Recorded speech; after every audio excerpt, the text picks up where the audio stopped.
अम्मी समझ नहीं आता इन सारे टूल्स को हम रखें कहाँ। अरे तो जौन हमार बकस रखी है उमे रख ले। कौन सी? रुको अब ही लाई थी, बड़ी भारी है। ले बिटिया में रख ले। क्या अम्मी आप तो ये कबाड़ ही उठा के ले आई। खत्म। हम इसमें रखेंगे भला? तो तुमका कबाड़ है तो चाहिए ना, ये सब कबाड़ है तो है वही का धरो में। ऐसा वैसा कबाड़ ना समझो, ठोस लोहा है, टूटी ना, 80 के जमाने की है। तो ठीक है अम्मी, हम इस कबाड़ को ना ऐसे नहीं यूज करने वाले। अब तुमका हम आइडिया दे दिया, इमें रखाओ चाहे जाउन करते बने करो। हाँ ठीक है, आपने मुझे आइडिया दे दिया, अब आप जाइए अंदर। मार। तो भाई अम्मी ने अपनी ये जो पुरानी बकस हमें दी है ना, वैसे है ये बहुत ही काम की। हाँ अब ये बात तो सच है कि ये काफी पुरानी हो चुकी है, लेकिन मजबूत और टिकाऊ आज भी है। और सच बताएं तो इस टाइप के एंटीक पीस अब देखने को मिलते भी नहीं है। तो जिनके पास आज भी ये पुराना ट्रंक रखा हुआ है ना, उनके लिए ये वीडियो बहुत ही यूजफुल होने वाला है, क्योंकि मैं इसका कुछ यूनिक बनाने वाली हूँ। का करे लगी लड़की, अल्लाह जाने अभी बक्सा के का बनावे वाली है।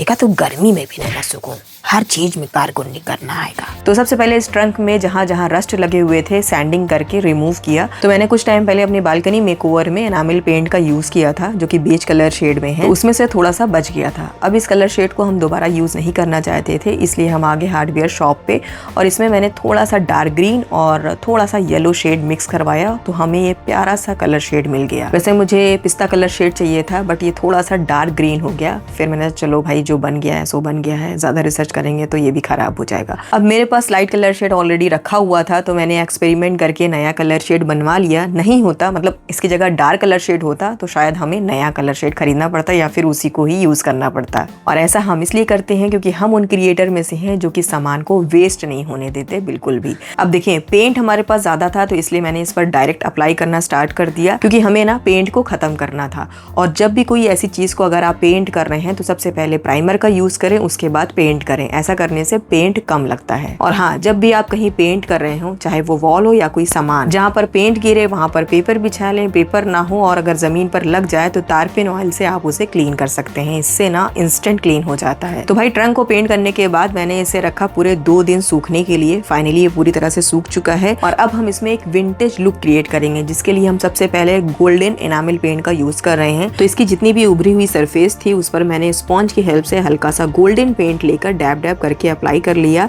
ध्यान रहे बहुत ज्यादा कलर नहीं लेना है, अदरवाइज पेंट एक जगह इकट्ठा हो सकता है, क्योंकि जो टेक्सचर्ड और हाईलाइटेड लुक चाहिए वो फिर नहीं आएगा। फिर मैंने बिल्कुल हल्का सा ब्लैक शेड लिया और उसे बहुत हल्के हाथों से जगह जगह पर रब कर दिया, ताकि सरफेस पर थोड़ा डेप्थ आए और एक खूबसूरत सा विंटेज लुक क्रिएट हो जाए। तो भाई ट्रंक पर मैंने विंटेज लुक क्रिएट कर लिया है और अब बारी थी इसके अगले स्टेप की। तो हम पहुंच गए प्लाईवुड शॉप पर और वहां से हमने 12 mm की प्लाईवुड खरीदी। अब आप सोच रहे होंगे कि इतने छोटे से बॉक्स के लिए इतनी बड़ी प्लाईवुड क्यों खरीदी? क्योंकि इस प्लाईवुड को हम आगे आने वाली वीडियोस और DIY प्रोजेक्ट्स में भी यूज करने वाले हैं, इसलिए हमने बड़ी शीट लेना प्रेफर किया। तो प्लाईवुड पर मैंने ट्रंक को रखा, उसके अकॉर्डिंग साइज मार्क कर लिया, फिर उसी मेजरमेंट के हिसाब से प्लाईवुड को कट कर लिया।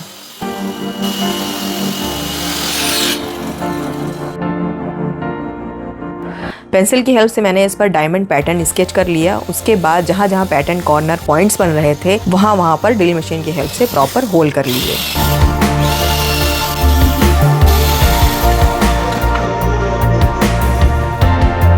फिर मैंने स्पंज लिया और उसे लकड़ी के साइज के अकॉर्डिंग कट कर लिया। स्पंज का साइज है 2x6 और इसको भी मैंने बड़े साइज का इसलिए लिया क्योंकि आगे आने वाले प्रोजेक्ट में हम इसका दोबारा से यूज करने वाले हैं। तो शीट के चारों तरफ मैंने ग्लू लगाया और स्पंज को इस पर चिपका दिया। और अब बारी थी इस सीट को फिनिश करने की, जिसके लिए मैंने व्हाइट लेदर फैब्रिक लिया और उसी डायमंड पैटर्न को क्रिएट कर लिया जो मैंने प्लाईवुड पर किया था। देन कट करने के बाद पैटर्न जो मैंने बनाया था उसी के अकॉर्डिंग स्टिचिंग कर लिया। एंड देन लेदर फैब्रिक को स्पॉन्ज और लकड़ी वाले बेस पर रखा और जो होल्स पहले बनाए थे उनकी हेल्प से धागा पास करते हुए पीछे की तरफ से पुल करते हुए स्टेपल कर दिया, जिससे धीरे धीरे पूरा डायमंड पैटर्न बनता गया। अब प्रॉपर फिनिशिंग के लिए मैंने फैब्रिक को चारों तरफ से अच्छे से स्ट्रेच करते हुए फिट किया और साथ साथ पीछे की तरफ से लकड़ी को स्टेपल करते गए ताकि फैब्रिक एकदम नीट और टाइट फिनिश रहे। चलिए, काफी मेहनत और मशक्कत करने के बाद फाइनली हमारी सीट बनकर रेडी हो गई है और अब हम इसको अटैच करेंगे इस ट्रंक में। तो सबसे पहले मैंने नेल की हेल्प से इस ट्रंक में 6 होल किए। देन सीट को मैंने इसके ऊपर रखा और बहुत ही ही संभाल कर ट्रंक को ओपन किया और जहाँ जहाँ होल किए थे वहाँ पर उसको नेल की हेल्प से अटैच कर दिया। चलिए अब हम इसके नीचे साइड अटैच करने वाले हैं इन लेग्स को।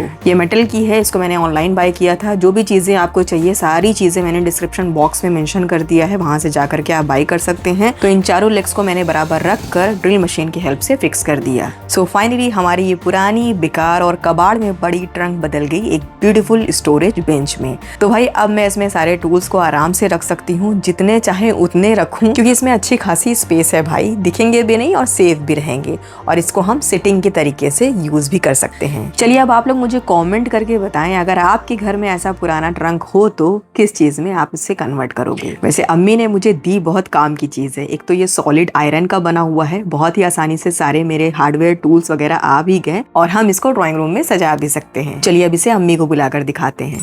अम्मी का ये देखिए, ई का है? ये वही बक्सा है जो आपने हमें सामान रखने के लिए दिया था। तब तो ये हमार हुआ। ये कौन सी बात हुई अम्मी, आप तो ये हमें दे चुकी थी। अरे तो तुमका हम बक्सा दिया रहा, ई सोफा थोड़ी ना। हम ये पे बैठ बाय। अब जाओ तुम, जे पे तुमका समझ में आवे वो में तुम सामान रखाओ। वैसे बहू हमारी चीज बहुत अच्छी बनाए डाले।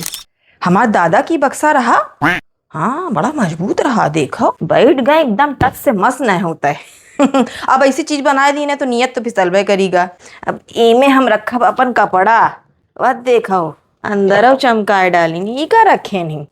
लगा था यू की डीवाई करिए। दिमाग में जितने कबाड़ वाली चीज है वही सब चलत रहा था कि ओका नवा कैसे बनाई, कैसे हमार पतो हो तो ऐसी का। अरे हटो जी, हमार बका से हम बैठा।